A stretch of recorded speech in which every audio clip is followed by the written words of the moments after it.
Olá, pessoal do primeiro ano. Sou o professor Peterson, da disciplina de Educação Física, e nós vamos conversar um pouquinho sobre a capoeira, sobre a origem e a história dessa luta que é considerada uma luta genuinamente brasileira. E aí, você conhece um pouquinho da capoeira? Então, hoje a gente vai conversar sobre a origem e a história da capoeira. Nosso objetivo é compreender os contextos históricos de como a capoeira surgiu, culturais e originários, e o papel social dessa luta específica. Conhecer as manifestações de lutas e artes marciais de diferentes matrizes culturais. E aí, o que você já sabe sobre a capoeira? A capoeira é uma prática corporal na qual dois jogadores, no interior de uma roda formada por outros praticantes, realizam movimentos de ataque e defesa sem o objetivo de atingir de fato o oponente. Isso tudo, a gente não pode esquecer, é feito ao som de uma música própria para a prática de capoeira, É quase que uma orquestra de percussão, a musicalidade da capoeira. Você sabe como a capoeira surgiu? Quais são os contextos históricos dessa modalidade de luta? Será que ela já surgiu como esporte, esportivizada, Ou como que se deu essa origem? Vamos entender um pouquinho mais dessa nossa luta capoeira? A história da capoeira tem relação direta com a história dos afrodescendentes no Brasil. A versão mais aceita é que ainda no século XVII, a capoeira foi criada em solo brasileiro pela população negra escravizada, oriunda de vários países da África. Então, olha só, gente, não se tem registro de capoeira fora do Brasil, Se tem registro, por exemplo, do berimbau, do uso do berimbau na África, em rituais africanos, mas não na capoeira, Então, por isso que a gente considera, por isso que a capoeira é considerada originalmente uma luta brasileira, certo? Ela surge entre os afrodescendentes que vieram para o Brasil numa situação de escravizados, e usaram outros elementos da sua própria cultura e criaram a capoeira aqui em solo brasileiro, Então, por isso a capoeira é considerada genuinamente brasileira, A capoeira também foi praticada em quilombos, que eram as comunidades criadas por negros escravizados fugitivos que se reuniam escondidos para se proteger dos senhores e seus feitores. Então, aqueles negros que conseguiam escapar, fugir das fazendas aonde eles estavam nessa condição de escravizados, eles acabavam se reunindo em pequenas comunidades. Essas comunidades eram conhecidas como quilombos. E ali a capoeira começou a ser praticada até como uma alternativa de defesa dessas comunidades, Por quê? Esses negros, eles eram literalmente caçados, certo? Então a capoeira surgiu como uma forma deles se defender desses caçadores, O mais conhecido foi o Quilombo dos Palmares. Um dos líderes do quilombo, Zumbi dos Palmares, é reconhecido como um herói da resistência no Brasil, Inclusive, a data, da consciência negra é uma homenagem a Zumbi dos Palmares, certo? Os registros históricos indicam que após a abolição da escravatura em 1888, a capoeira desenvolveu-se inicialmente nas cidades de Salvador, Rio de Janeiro e Recife, que haviam recebido grande contingente de africanos sequestrados de seus locais de origem e que se deslocaram das fazendas para as cidades em busca de trabalho. Com o final da escravidão, esses negros que estavam nessa condição de escravizados procuraram as cidades, saíram das fazendas, procuraram as cidades onde eles buscavam trabalho. Ao procurar essas cidades, eles trouxeram também para as cidades a prática da capoeira, que eles tinham no quilombo e que eles tinham de forma escondida lá nas senzalas das fazendas onde eles estavam como escravos. Tá? A capoeira era retratada pela imprensa das cidades onde costumava ser praticada como uma atividade que ameaçava a ordem pública. Por isso, grande parte das primeiras pesquisas históricas sobre a capoeira utilizava arquivos policiais ou de jornais da época. Para evitar serem reconhecidos e presos, os capoeiristas começaram a adotar apelidos, prática que se mantém até hoje. Rapidamente, por ser praticada por esses negros que antes estavam escravizados, a capoeira ela foi relacionada como algo ruim, certo? Algo que era prática de malandragem, né? Que tinha um objetivo meio obscuro. Para se defender, então, os capoeiristas começaram a se tratar pelos apelidos e até hoje, se você começar a praticar capoeira, logo você vai ganhar um apelido dentro daquela comunidade dos capoeiristas, tá? Apesar de sua proibição, a capoeira chegou a ser proibida no Brasil todo, né, no país todo, ela foi proibida, foi considerada uma atividade marginal. Apesar dessa proibição, a capoeira continuou a ser praticada longe dos olhares dos policiais. Em 1928, na cidade do Rio de Janeiro, mestre Zuma, apelido de Aníbal Burlamac, escreveu um manual sobre a prática da capoeira, intitulado Ginástica Nacional, Capoeiragem, Metodizada e Regrada. Essa versão mais sistematizada e menos associada à vadiagem, que era atribuída aos negros, ampliou os espaços de prática da capoeira, né? Mestre Zuma tinha, o principal objetivo dele era não perder essa cultura da capoeira, né? Devido à proibição, a capoeira estava sendo pouco praticada, então ele escreve esse manual para manter essa cultura viva e poder passar para as outras gerações. Nesse momento, a capoeira original começou a se modificar e deu origem a uma subdivisão entre o que ficou conhecido como capoeira de Angola, mais fiel às tradições originárias dos negros escravizados, e a capoeira regional, criada por mestre Bimba, com base no manual do mestre Zumba. Então aqui a gente vai ter o que nós conhecemos hoje como dois estilos de capoeira, o Angola e... me faltou o nome? A regional, desculpe, tá? A capoeira Angola, mais ligada àquela capoeira original, e a capoeira regional, certo? Mais ligada ao que o mestre Zuma fez, tá? Para você saber um pouquinho melhor a diferença, a capoeira Angola é aquela jogada mais rente ao chão, né? Não tem golpes muito amplos.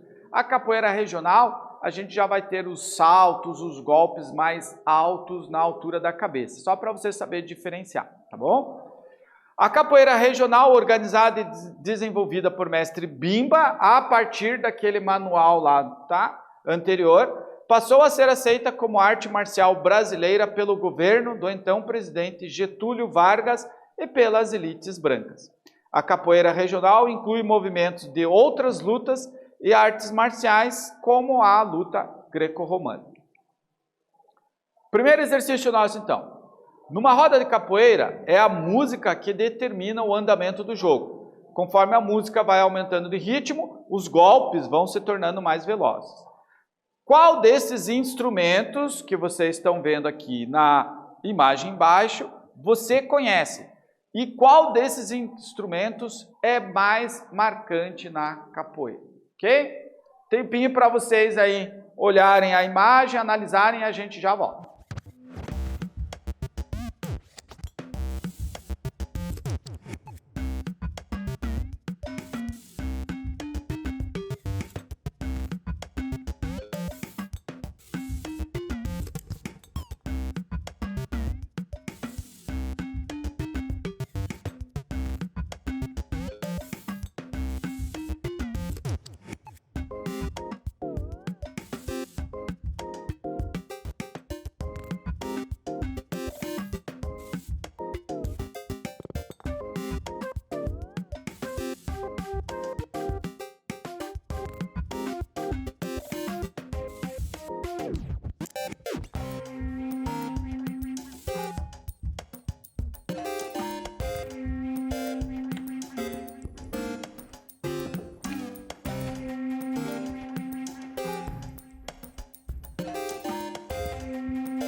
E aí, reconheceu os nossos instrumentos? Vamos dar uma revisadinha aqui? Então, olha só.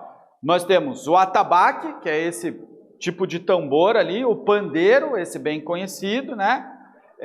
O agogô e o berimbau. Daí, o berimbau ele é formado pelo próprio berimbau e ainda pelo cachixi, pela baqueta e pelo dobrão, né? Então, esses são os instrumentos, né? Ainda tem o reco-reco, ele não está aparecendo na imagem, mas a gente ainda tem o reco-reco, são os instrumentos utilizados na roda de capoeira. O mais marcante, com certeza, é o berimbau, certo? O berimbau é que dá aquele som da capoeira. Quando você escuta um berimbau, você já começa a procurar, fala, nossa, onde que estão jogando capoeira, né? Então, a característica principal, o som, o instrumento mais marcante da roda da capoeira é, com certeza, o berimbau, ok? Ao criar a capoeira regional, Mestre Bimba desenvolveu um conjunto de sequências para ensinar os movimentos de forma sistemática. Seus alunos realizavam provas para exibir a correta execução das sequências que combinavam os movimentos típicos da capoeira. Então, o Mestre Bimba ele começou a relacionar os golpes, tá? A descrever os golpes, a criar uma técnica de execução dos golpes. Antes disso, cada capoeirista desenvolvia sua própria técnica e até os seus próprios golpes, tá? O Mestre Bimba sistematizou isso. E ele também criou, então, uma forma de que o estudante, o praticante da capoeira, fosse evoluindo, muito parecida com outras lutas, como o judô, por exemplo, tá? E daí, para marcar essa evolução, foi ele também que criou as cordas, né? Então, o capoeirista hoje utiliza uma corda presa na cintura. Essa corda, ela existe um código de cores, bem parecido também com o código de cores da faixa do judô, né? E esse código de cores da corda da capoeira vai dando qual é o nível do praticante, o nível do estudante, tá bom? Com a esportivização, a habilidade física, a força e a velocidade dos gestos da capoeira passaram a ser mais valorizados do que seu caráter lúdico e de encontro social. Concomitantemente, a prática de capoeira em cidades turísticas como Salvador abriu espaço para sua folclorização e atraiu a atenção de praticantes de todo o mundo. Veja, gente, se a gente for olhar, for analisar a roda de capoeira, a gente percebe vários elementos ali, não só a questão da música, dos dois capoeiristas que estão jogando, mas todo mundo participa da roda. Até o formato de roda faz com que todos estejam um ao lado do outro, né? Não existe ninguém à frente do outro. Todos estão participando. Quem não está jogando, está marcando o ritmo com as mãos, está participando do canto. Então, todos participam, tá? A questão de esportivizar, o que é uma atividade que é esportivizada? Ela passa a buscar o melhor rendimento, o alto rendimento. Então, hoje, os grandes capoeiristas, eles têm um rendimento de atleta, certo? Por conta desse processo de esportivização. Então, o processo de esportivização exclui um pouco a participação do todo, né? Restringe aqueles que são mais aptos, aos grandes atletas, tá bom? E daí também se observou em cidades como Salvador o uso também da capoeira como uma atração turística, né? Isso que dá a questão da folclorização dessa atividade, tá? A gente não pode esquecer da origem e de toda a característica lúdica da capoeira. Por isso que a capoeira é tão bem vista, por exemplo, nas escolas. Por isso que ensinamos capoeira nas escolas, tá? Em reconhecimento à importância da capoeira para a cultura nacional, ela foi registrada como Patrimônio Cultural Brasileiro em 2008 e como Patrimônio Cultural Imaterial da Humanidade em 2014 pela Organização das Nações Unidas para a Educação, a Ciência e a Cultura. Então, a capoeira hoje é considerada patrimônio brasileiro e também patrimônio mundial. Segundo exercício. Construa em tópicos uma linha do tempo com os principais fatos que marcaram a história da capoeira, tá? Vale você voltar aí nos nossos slides anteriores, mas se quiser também pode fazer uma pesquisa aí, uma busca na internet, tá bom? Um tempinho para vocês trabalharem, a gente já volta.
Muito bem, pessoal. Agora que você montou essa sua linha do tempo, com o auxílio dela, você vai fazer mais uma atividade. Nossa terceira atividade. Agora, realize um cartaz que retrate um resumo da história da capoeira. Para essa atividade, você pode utilizar o Canva ou qualquer outro aplicativo, qualquer outro software, para você produzir aí um arquivo de mídia onde você tente contar de forma rápida, né, talvez usando bastante imagens e poucas palavras, a história da capoeira. Vamos lá trabalhar mais um pouquinho? Tempo para vocês então.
Finalizando então, pessoal, vamos ver o que a gente estudou, né? Dar aquela revisadinha.